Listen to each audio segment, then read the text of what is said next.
दिल की धड़कनें तो आपकी काफी तेज हो गई होंगी। डर भी बहुत लग रहा होगा आपको। और डर लगना लाजमी भी है। डर लगना भी चाहिए। क्योंकि अगर आपने एफर्ट किया है, अगर आपने पूरे साल भर ईमानदारी के साथ मेहनत की है, तो आपको डर लगना भी चाहिए। देखो बच्चों, जहां पे आज आप हैं ना, कभी मैं भी वहीं पर हुआ करता था। मैंने भी तैयारी की, एग्जाम दिया, कंपटीशन को बीट किया, डॉक्टर बना। आपका भी वही सपना है। तो अगर आपको डर लग रहा है तो ये एक अच्छा साइन होता है। क्योंकि डर उसी को लगता है जिसने एफर्ट किया होता है। अगर आपने एफर्ट नहीं किया तो आपको डर नहीं लग रहा होगा। क्योंकि अगर आपने सही तरीके से तैयारी नहीं की है तो आपको रिजल्ट पहले से ही पता है। लेकिन अगर आपने सही तरीके से मेहनत की है तो आपको डर लगेगा।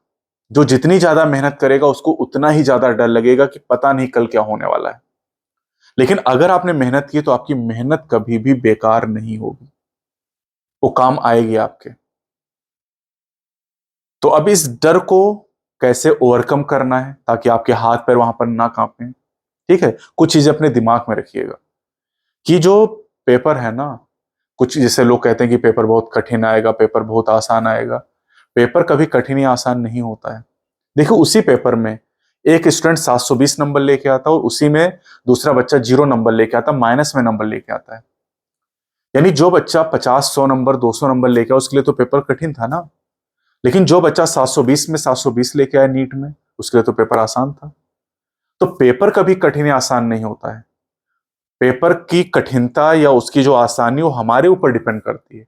हम अच्छी तरीके से पढ़ेंगे तो पेपर आसान लगेगा। हमने अच्छी तरीके से पढ़ाई नहीं की तो पेपर कितना भी आसान हो हमें कठिन ही लगेगा। तो ये हमारे ऊपर डिपेंड करता है। तो ये दिमाग में लेके मत जाए कि पेपर कठिन आएगा कि आसान आएगा। आपने अच्छी तरीके से पढ़ाई की है तो पेपर आपको आसान ही लगेगा, सिलेक्शन आपका हो जाएगा। पेपर को अटेम्प्ट करने के लिए कुछ चीजों को आपको ध्यान में रखना है कि हड़बड़ाहट नहीं करनी है, बहुत जल्दबाजी नहीं करनी है। क्योंकि शुरुआत में अगर आप हड़बड़ी में रहेंगे, जल्दी जल्दी सवालों को करेंगे, गलत होंगे, नहीं निकलेंगे, तो अननेसेसरी प्रेशर आपके ऊपर डेवलप होगा।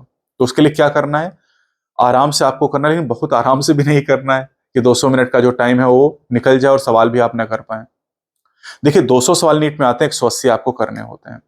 अब आप ये सोचिए ना कि इन 180 सवाल जो आपको अटेम्प्ट करने हैं, इनमें से अगर 160 सवाल भी आप कर लेते तो आपका सिलेक्शन हो जाएगा। अगर आप 10 15 20 सवाल गलत भी कर देंगे ना तो इसका कोई फर्क नहीं पड़ेगा।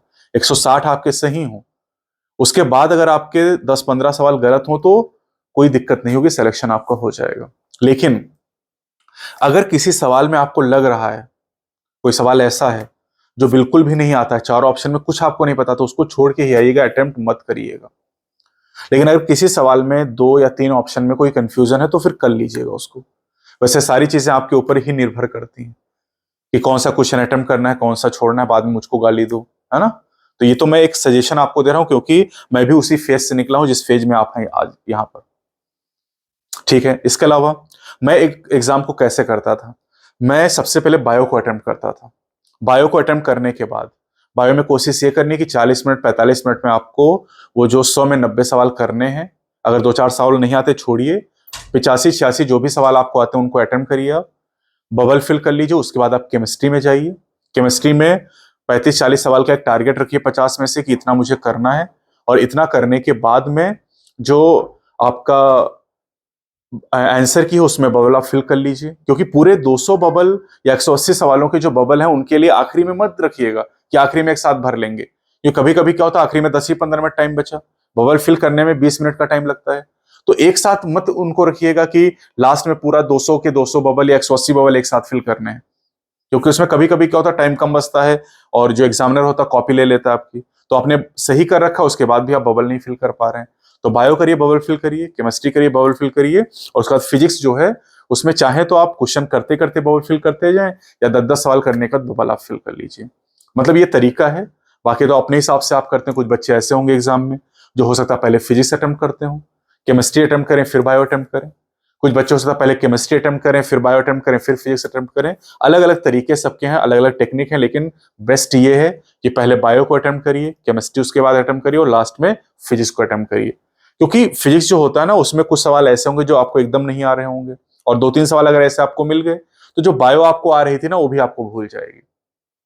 तो ये कुछ बातें आपको हैं जो ध्यान रखनी है। रोल नंबर, अपना जो नाम है उसको सही तरीके से आप फिल करिएगा, क्योंकि अगर वहां पर कोई गलती हो जाती तो आप पूरे जो 200 मिनट है ना उसमें कंसंट्रेट अपने पेपर पे नहीं कर पाते हैं। आपको लगता है पता नहीं मेरी कॉपी चेक होगी कि नहीं चेक होगी।